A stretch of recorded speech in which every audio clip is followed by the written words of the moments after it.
ये अॼु जेको सो हैदराबाद बोर्ड पारां मुख़्तलिफ़ जेके से सेंटर आया विया आहिनि मैट्रिक जा अॼु जेको पेपर शुरू थी चुको आहे। अॼु मैट्रिक जो फिज़िक्स जो पेपर आहे। फिज़िक्स जे पेपर में तव्हांखे ॿुधाईंदा हलूं त जेको हैदराबाद सेंटर में ऐं जेको कोटड़ीअ में सेंटर आहिनि उहे 10 खां मथे सेंटर आहिनि जेके सरकारी स्कूलनि ऐं प्राइवेट स्कूलनि में बि जेको हिन साल प्राइवेट स्कूलनि में बि सेंटर लॻा आहिनि। जेतोणीकि अॻे साल या उन्हनि खां गुज़िरियल साल जेके थींदा उहे सिर्फ़ु सरकारी स्कूलनि में ई जेके आहिनि से हैदराबाद बोर्ड जा इम्तिहान थींदा, पर हिन महिल जेको सो कोटड़ीअ में बि जेके प्राइवेट स्कूल आहिनि उन्हनि में बि इम्तिहानी सेंटर क़ाइमु कया विया आहिनि। मां तव्हांखे ॿुधाईंदो हलां त उन इम्तिहानी सेंटर में तल्के कोटड़ीअ में ई सिर्फ़ु जेको सो 10 खां मथे जेके आहिनि सेंटर क़ाइमु आहिनि। ईअं ई जेको सो ज़िले जामशोरे में 40 खां मथे जेके आहिनि से सेंटर क़ाइमु कया विया आहिनि, जंहिंमें अॼु जेको सो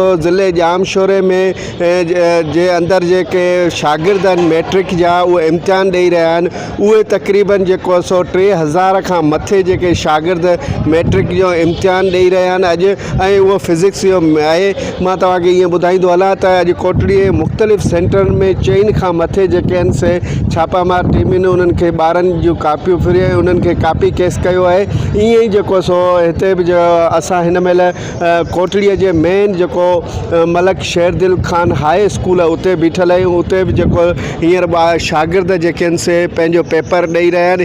हीउ पेपर जेको सो 50 सवाल जे 50% जेको आहे सो MCQs जेके आहिनि से क्वेश्चन आहिनि ऐं 50 जेके आहिनि से आहिनि जेके क्वेश्चन लिखणा आहिनि।